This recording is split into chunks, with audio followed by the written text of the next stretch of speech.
भर तो माँ ही साथ होती है।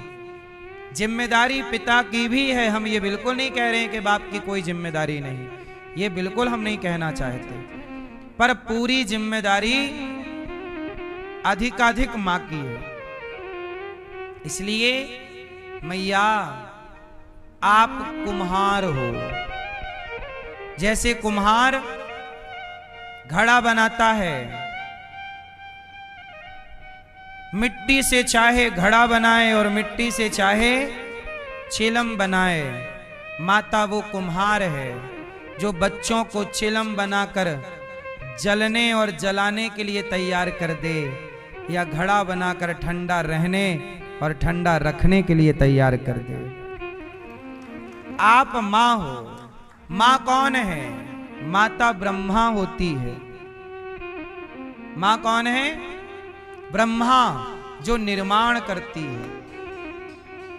तुमने बच्चे का पेट में निर्माण कर दिया ना, अब बाहर आया है तो जरा उसे 10 साल तक तो बच्चा माँ बाप की बात सुनता ही सुनता है, और नहीं सुनता, 10 साल का लड़का तुम्हारी बात नहीं सुनता तो इसमें लड़के की गलती कहाँ है? 10 साल का है, वो नहीं सुन रहा है तो तुम्हारी परवरिश में कमी है। माता पिता के परवरिश में कमी है कि बच्चा तुम्हारी बात नहीं सुन रहा है। इसलिए मेरी मां, आप कितना भी पैसा कमा लो, आपकी असली संपत्ति सोना नहीं है। आपके पास 100 किलो सोना हो, आपके पास करोड़ों रुपए हों और आपकी संतान बिगड़ जाए, तो आपकी असली संपत्ति वो सोना है, पैसा है, या आपकी संतान है? आपकी संतान योग्य निकल गई, लायक निकल गए बच्चे, संस्कारी हो गए, तो सोना और पैसा की जरूरत ही नहीं पड़ेगी। लायक होगा बेटा तो सोना पैसा की आपको क्या जरूरत है, कमाएगा। इसलिए आपकी असली संपत्ति क्या है? बोलो। आपकी संतान, आपकी बेटी, आपका बेटा। आजकल बाजार में बहुएं अच्छी मिल रही हैं या नहीं? जोर से उत्तर हाँ या ना। अच्छी मिल रही हैं कि नहीं मिल रही हैं? बोलो मेरी मां। हैं? अच्छी मिल रही हैं कि नहीं?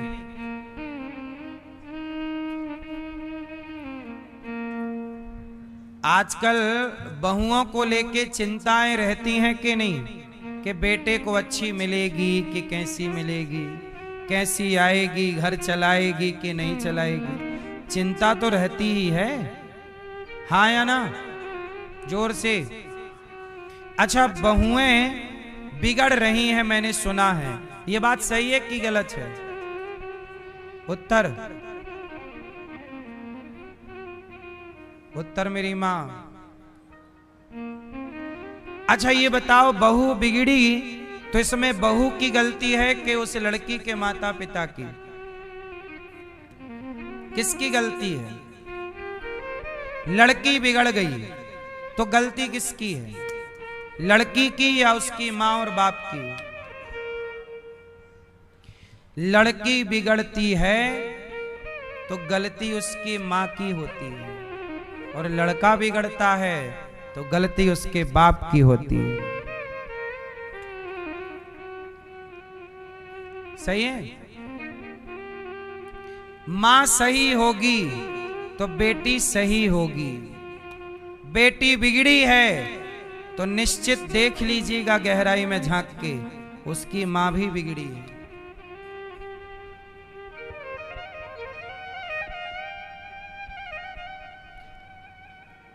आम के पेड़ से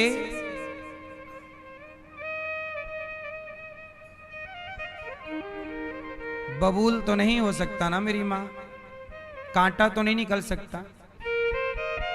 बोलो। इसलिए आप मां बाप पर उंगलियां खड़ी होंगी, आप पर उंगलियां खड़ी ना हो, इसके लिए अपनी संतान को श्रेष्ठ बनाइएगा। अपनी बेटी को योग्य संस्कार दीजिएगा, ऐसे संस्कार जो परिवार को लेकर चले। बेटे को संस्कार दीजिए कि तू चरित्रवान रह और मन लगा के अपना काम कर। आप लोगों ने डिग्रियों पे ध्यान पूरा दिया है, बेटी के पास ये डिग्री होनी चाहिए, बेटे के पास ये वाली डिग्री और होनी चाहिए। जितना फोकस डिग्रियां देने में है, थोड़ा सा फोकस संस्कार देने में हो। हम कहते हैं बच्चे के पास एक आध डिग्री कम होगी तो चलेगा, पर संस्कार पूरे होने चाहिए बेटी और बेटों के पास, क्योंकि रिश्ता, अच्छा सुनो, IAS IPS जो होते हैं ना, कई बार सुनने में आया, आपने भी अखबार में टीवी पे सुना कि फलाने IAS ने आत्महत्या कर ली, फलाने IPS ने। अब जब IPS बन गया, IAS बन गया, तो इतना बड़ा पद पाया, इतनी बड़ी पढ़ाई की, तो फिर आत्महत्या क्यों कर लिया? जिंदगी के उस सफल मुकाम में पहुंचकर आत्महत्या क्यों करते हैं लोग? क्यों? उत्तर दो। क्योंकि सफलता पा लेना अलग विषय है, कामयाब हो जाना अलग विषय है, पैसा कमा लेना अलग विषय है, पढ़ लिख लेना अलग विषय है, पर जीवन जी लेना ये बिल्कुल अलग है। आज बड़े बड़े पढ़े लिखे लोग भी जब जीवन जीना स्टार्ट करते हैं तो जिंदगी की उस परीक्षा में फेल हो जाते हैं और आत्महत्या को चुन लेते हैं। डिप्रेशन, तनाव, परेशानी, चुनौतियों का सामना नहीं कर पाते। बोलो हाँ, लड़खड़ा जाते हैं। जरा सा संकट आया, लड़की आत्महत्या कर लेती है, लड़का आत्महत्या कर लेता है, मर जाते हैं लोग। चुनौतियां आई, परेशान हो गए। इसलिए मैं आपको एक बात बताऊं, हर चुनौती से लड़ना, क्या ये शिक्षा का हिस्सा नहीं है? आप अपने बेटे को ये भी सिखाएं कि कल परिस्थिति कैसी भी होगी, हमें लड़ना होगा। बेटी को ये भी सिखाओ कि परिस्थिति कैसी भी हो, हमें पॉजिटिव रहना है, लड़ना है। क्या ये लड़ना परिस्थितियों से, क्या ये शिक्षा का हिस्सा नहीं है? उत्तर दो। लेकिन आज परिस्थितियों से लड़ना, चुनौतियों का सामना करना, ये किसी स्कूल कॉलेज में बच्चों को नहीं पढ़ाया और सिखाया जाता। इसलिए IPS होकर भी आत्महत्या कर लेते हैं लोग। बड़े जज बन गया पर आत्महत्या कर ली, सफल एडवोकेट बन गया, आत्महत्या कर ली, सफल डॉक्टर बन गया, आत्महत्या कर ली। क्यों?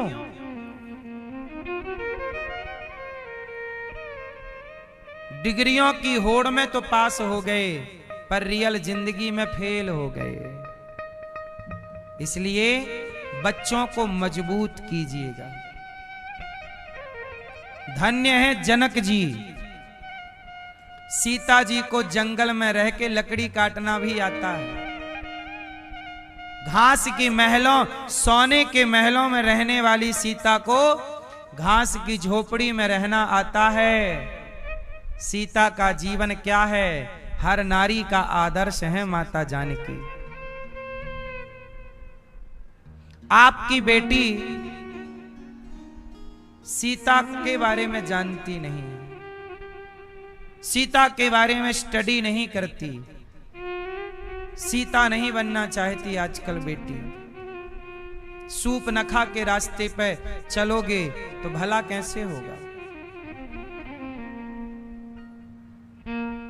सही है। ध्रुव जी ने जब मां ने अपमान किया तो रोने लगे। तब मां ने समझाया, देखो मां बच्चे की कुम्हार है और बच्चा माटी है।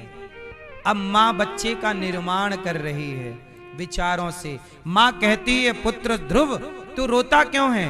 अरे बेटे ने कहा सौतेली माँ ने अपमान कर दिया, पिता की गोद में नहीं बैठने दिया। तब माँ ने इतना अच्छा मोटिवेशन दिया, इतना अच्छा मोटिवेट किया कि माँ ने कहा कि पुत्र कोई बात नहीं, तू पिता की गोद में बैठना चाहता है, मैं तुझे परम पिता की गोद का पता दे सकती हूँ, जिनकी गोद में तेरे पिता भी नहीं बैठे, दादा भी नहीं बैठे। माँ कौन है वो? माँ ने कहा बेटा सबसे बड़े भगवान हैं, तो ऐसा कर तू तपस्या कर जा। ध्रुव जी बोले माँ तपस्या क्या होती है? माँ ने कहा तुझे कोई गुरु मिलेंगे और गुरु तेरा मार्गदर्शन करेंगे। तो ध्रुव जी ने कहा माँ गुरु कहाँ है? बोले तू चल तो सही उस भगवत प्राप्ति की ओर, स्वयं भगवान तेरे लिए कोई अच्छे गुरु की खोज करके तेरे सामने लाकर खड़ा कर देंगे। जब आप सच्चे मन से चलते हैं तो कोई ना कोई गुरु आपको प्राप्त होता ही होता है। चले ध्रुव जी, रास्ते में नारद जी मिल गए। नारायण नारायण नारायण। कहो पुत्र कहाँ जा रहे हो? ध्रुव जी ने कहा माता ने, सौतेली माता ने अपमान कर दिया है, जा रहा हूं तपस्या करने। नारद जी बोले तू तो बहुत छोटा है, तेरी उम्र तपस्या करने की नहीं है, तू माँ की गोद में रह और दूध पी। अभी तेरे तो दूध के दांत टूटे नहीं हैं, तेरे तो अभी दूध के दांत टूटे नहीं हैं, तू क्या तपस्या करेगा? तो ध्रुव जी ने कहा कि गुरु जी क्या भगवान बच्चों को नहीं मिलते? नारद जी बोले भाई मिलते तो हैं, पर बड़ी कठिन साधना करनी पड़ेगी। ध्रुव जी ने कहा मैं करूंगा, आप रास्ता बताइए। नारद जी ने देखा कि ध्रुव जी की लगन निष्ठा पक्की है। मैया कहां चली तपस्या करने? ध्रुव जी की तरह। जाओ करो तपस्या।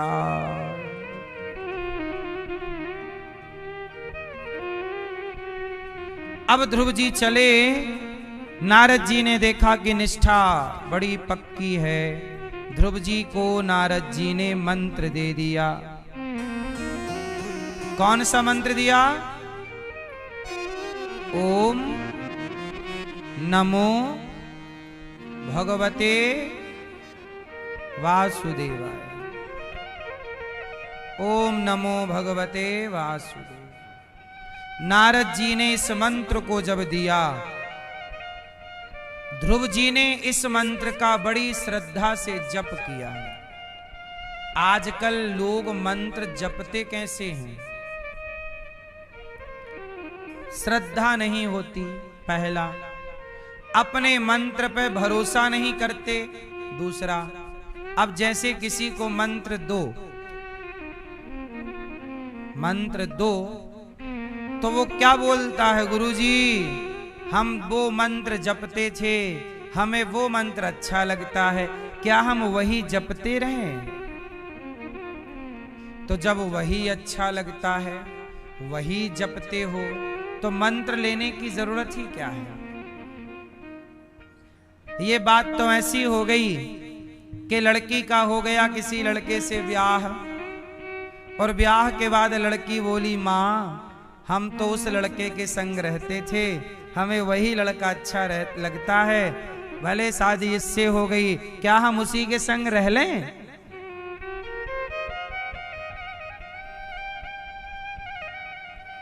आजकल लोगों को अपने मंत्र में निष्ठा नहीं है।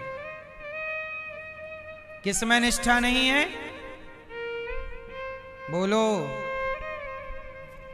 जो मंत्र गुरु जी ने दिया है,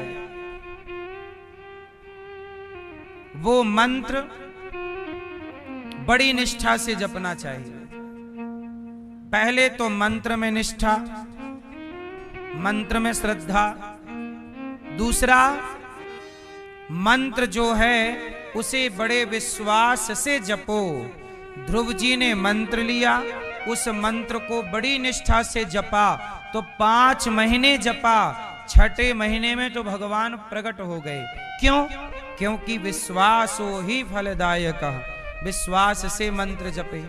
निष्ठा से मंत्र जपे, सिद्ध हो गया। आजकल लोग विश्वास से जपते ही नहीं। लोग कहते हैं हमने तो ये मंत्र लिया पर अच्छा वो लग रहा है। मंत्र कोई भी बुरा नहीं होता।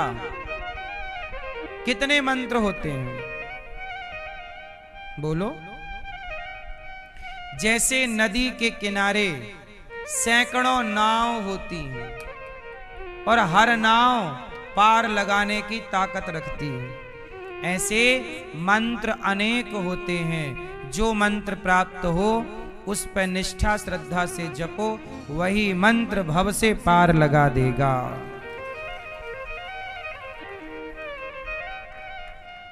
गुरु जी ने जो मंत्र दे दिया वही निष्ठा से जपो।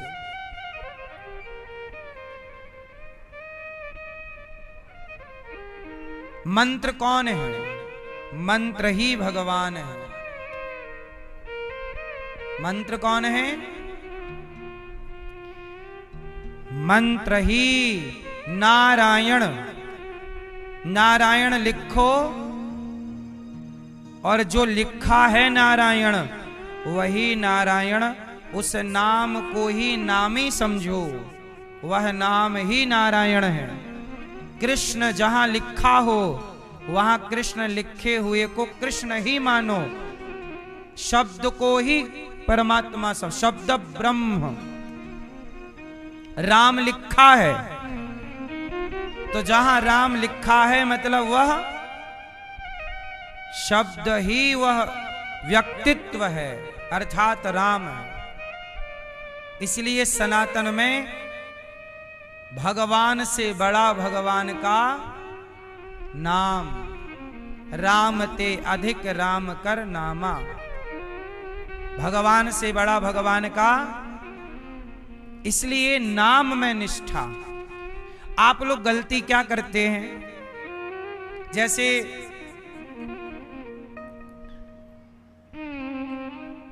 राम राम कोई जप रहा है तो आपने कहा कि यार तू राम राम क्यों जप रहा है, तू राधा राधा जप। क्यों भैया मैं राधा राधा जपूं? अरे राधा नाम में ताकत ज्यादा है।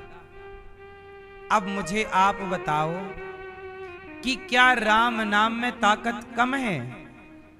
क्या कृष्ण नाम में ताकत कम है? अब कोई कहे राधा राधा जप रहा तो कोई जा करके कहे कि तू गोपाल गोपाल जप, गोविंद गोविंद जप, क्योंकि इसमें ताकत ज्यादा है। आप लोग कई बार मंत्रों की ताकत को नापते रहते हैं और आपके पास ऐसा कोई पैरामीटर है नहीं। अक्कल गई घास चरने। तो ये शैतानी दिमाग चल रहा है कि ये ज्यादा, ये कम, ये बड़ा, ये छोटा। को बड़ छोट कहत अपराध हो। चलो बताओ, नारद जी क्या जपते हैं? जोर से, नारायण। क्या जपते हैं? नारायण नारायण। अच्छा, हनुमान जी क्या जपते हैं?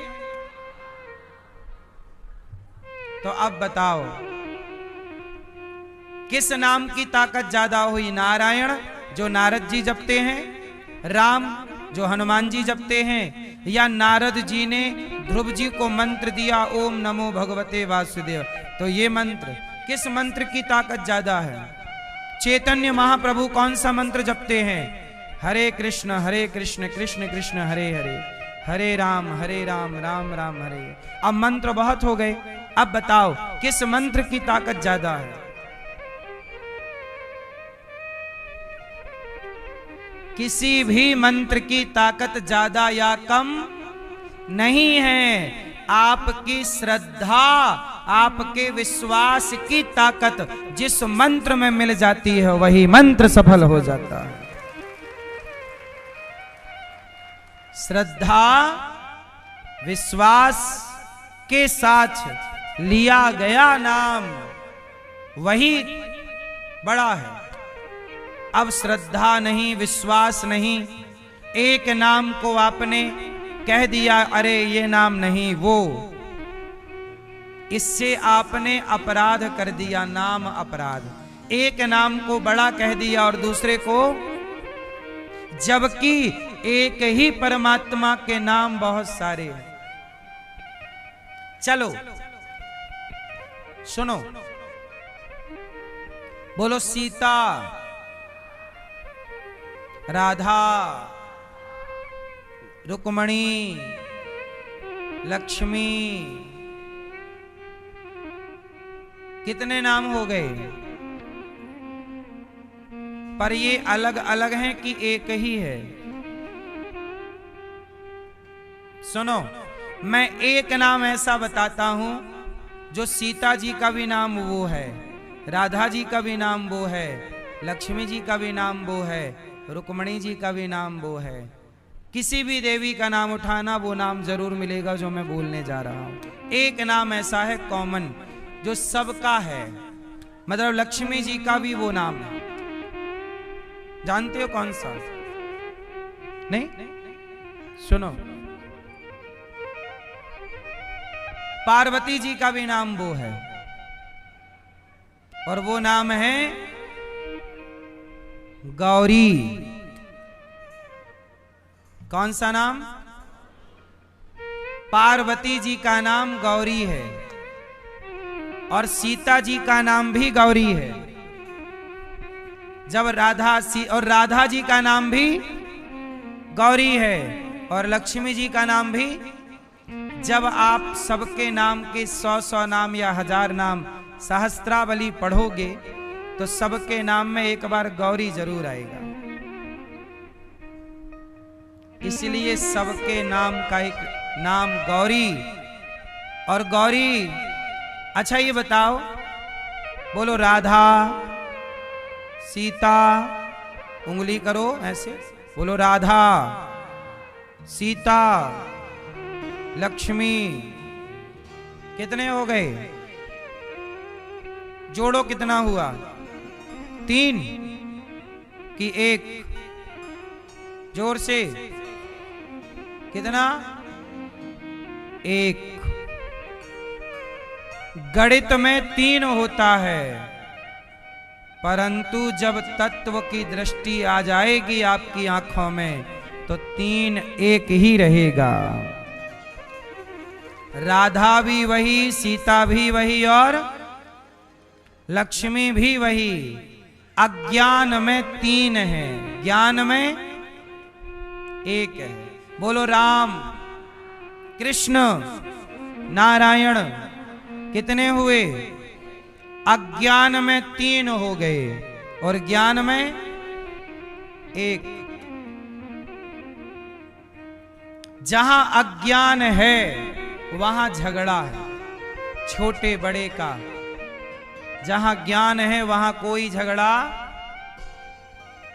क्यों जी? सही है। अब नारद जी ने मंत्र दिया, ध्रुव जी ने जाप किया, भगवान हरि बन करके खड़े। ध्रुव जी ने स्तुति की, कहा योऽन्तः प्रविश्य ममेवाचमिमां प्रसुप्तां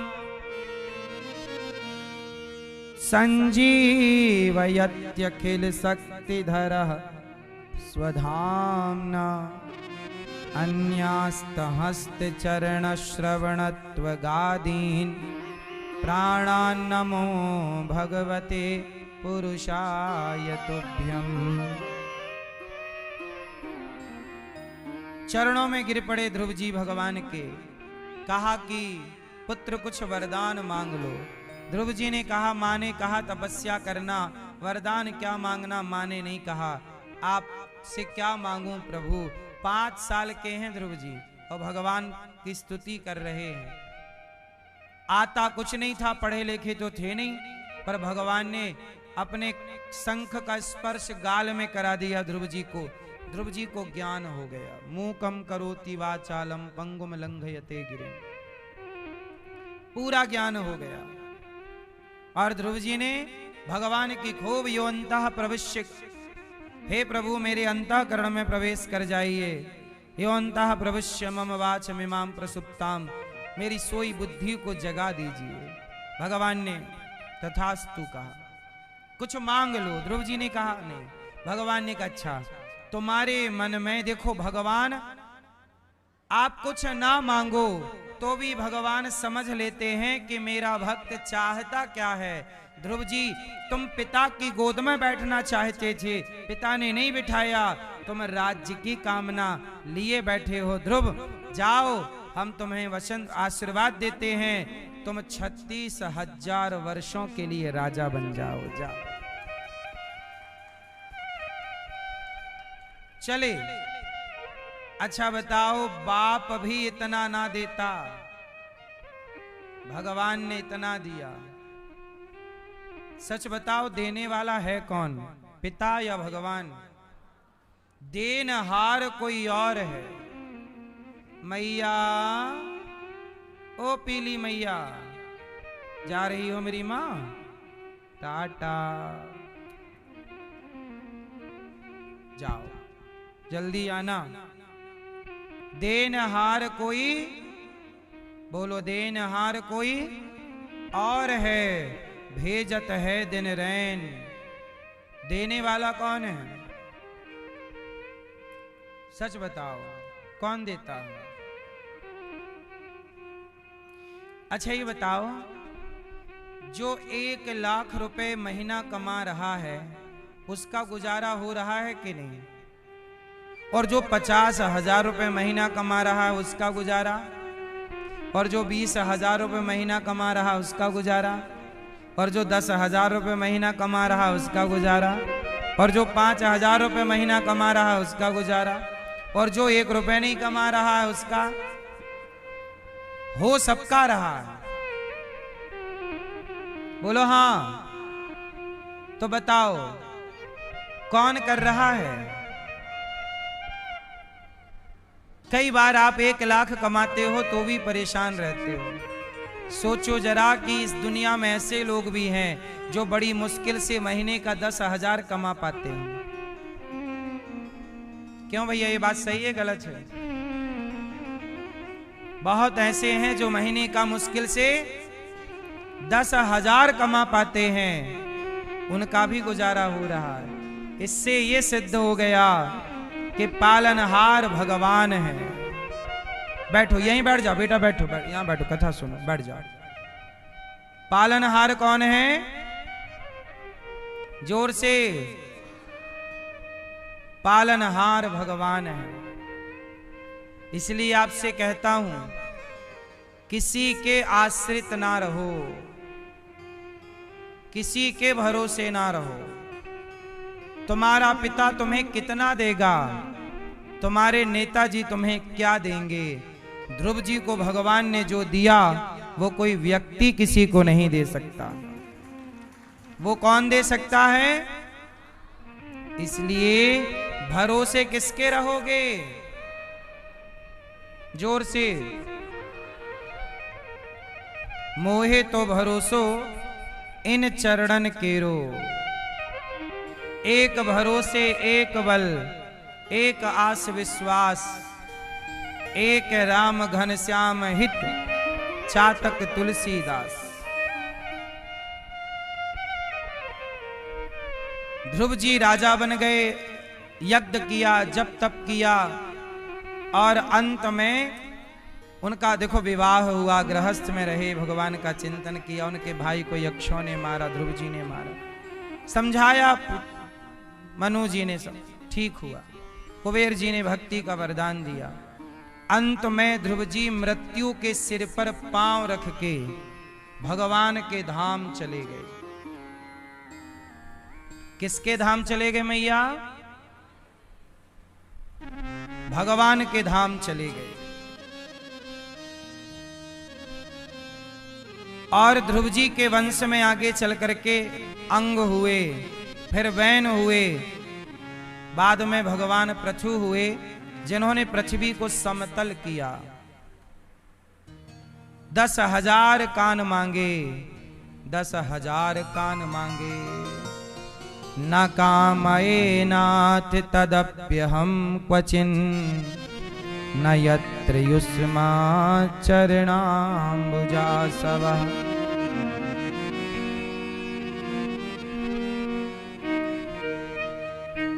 भगवान की कृपा से प्राचीन बरही को नारद जी ने समझाया और पुरंजनोपाख्यान की कथा बताई। प्रियव्रतो भागवत आत्मा रामः कथं मुने ग्रहे रमत यन्मूलः कर्मबन्धः पराभवः। अब मनु जी के दूसरे पुत्र हुए प्रियव्रत। उत्तानपाद की कथा सुनी। अब प्रियव्रत जी का विवाह विश्वकर्मा की पुत्री वरहिष्मति से हुआ, जिनके पुत्र हुए आग्नेत्र, फिर नाभि, अंग, और यहां भगवान ऋषभ देव जी हुए। भगवान के 24 अवतारों में एक अवतार भगवान ऋषभ देव जी का। ऋषभ देव जी, अच्छा देखो, बार बार हम लोग जब कथा सुनते हैं, भागवत कथा सुनते हो ना, तो वही वही कथाएं रिपीट होती हैं। वही ध्रुव जी की, वही प्रहलाद जी की, वही प्राचीन बरही की, वही ऋषभ देव जी की। तो प्रश्न खड़ा हुआ कि बार बार सुनने से क्या होगा? तो सुनो, गीता 700 ही श्लोकों की तो है। वही 700 श्लोक आपके दादा ने पढ़े, वही आपके पिता ने पढ़े, वही आप पढ़ोगे, वही आने वाली पीढ़ी पढ़ेगी। ऐसा नहीं कि दादाजी के लिए गीता अलग थी, आपके लिए अलग हो जाए। सिद्धांत तो वही रहेगा। तो जो भागवत की कथा में जो कथा कहा चर्चाएं हैं, कथाएं हैं, वो कथाएं हमारे और आपके जीवन में रोजमर्रा की घटनाओं से जुड़ी हैं। नित्य कथा सुनेंगे क्या होगा? जैसे बार बार कपड़े को साफ करने से, साबुन लगाने से कपड़ा और साफ हो जाता है, उसके दाग धीरे धीरे धुलते हैं। ऐसे बार बार कथा सुनने से व्यक्ति निष्पाप हो जाता है, पाप मुक्त हो जाता है, सारे पाप धुल जाते हैं। इसलिए कथाएं सुनते रहना चाहिए, कथाएं नित्य सुनना चाहिए।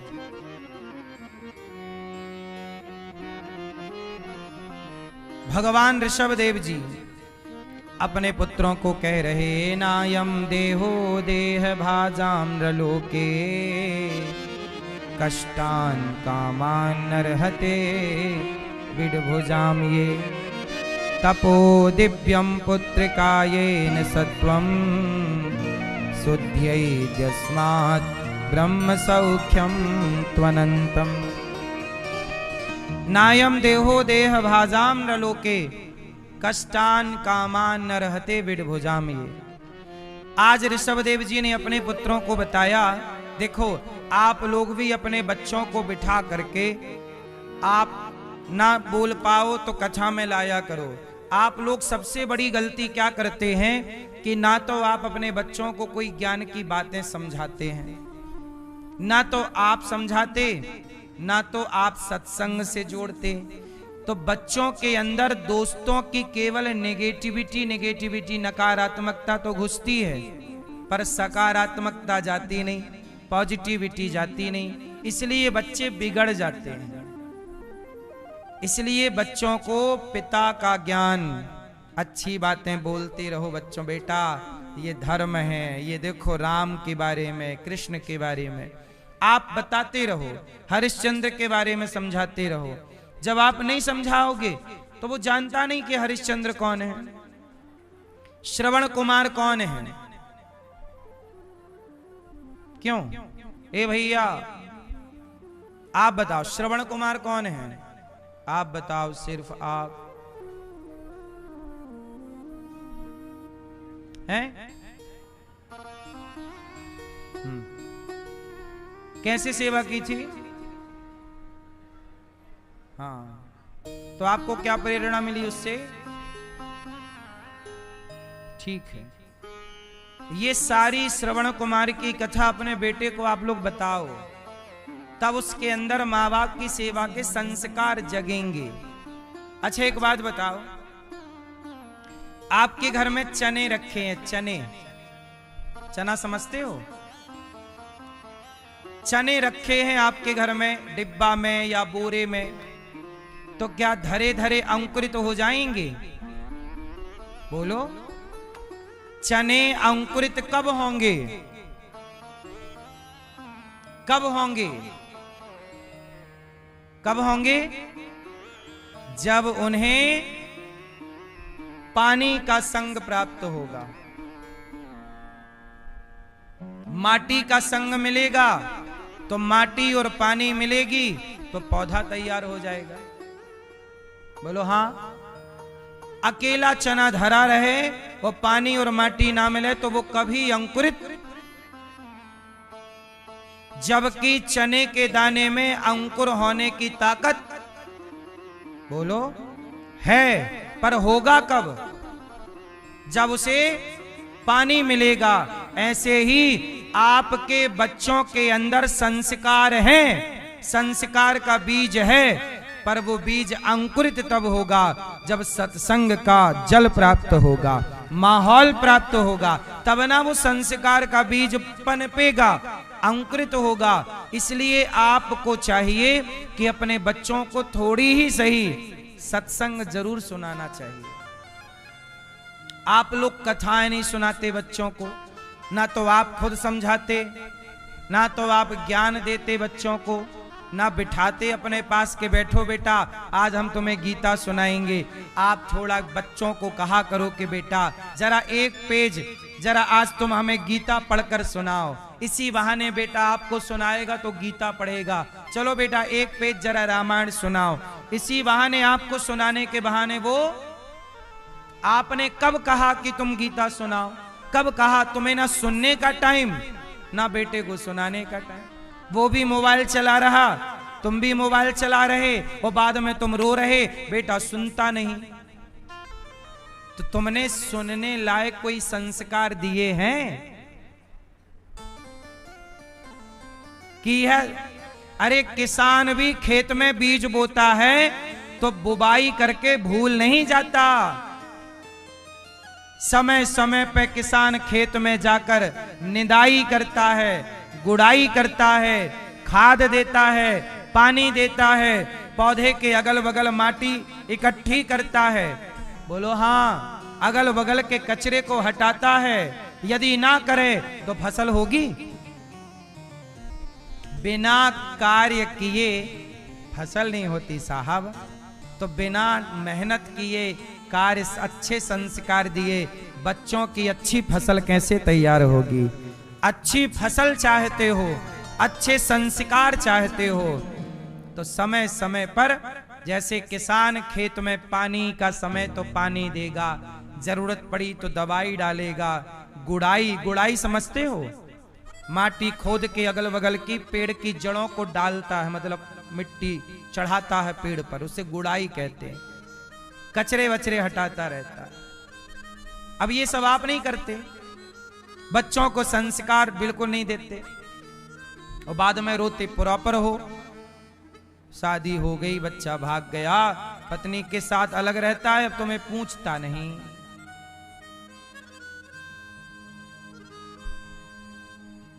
आपके बच्चे आपको पूछ रहे हैं कि नहीं?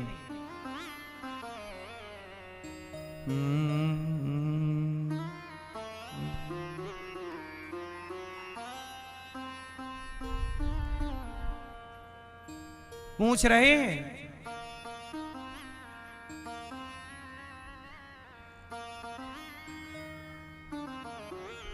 बोलो मेरी माँ मैया, आपके बच्चे आपको पूछ रहे हैं?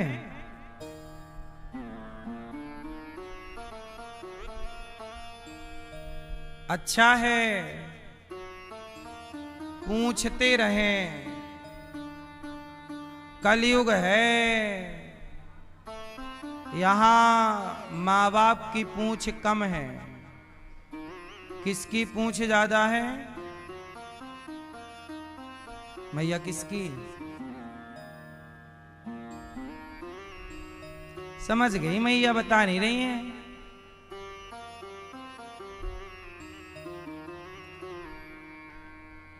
माँ बाप को भी लिए रहो साथ। भगवान ऋषभदेव जी ने अपने पुत्रों से कहा, नायम देहो देह भाजाम्रलोके कष्टान कामान नरहते विडभुजाम ये तपो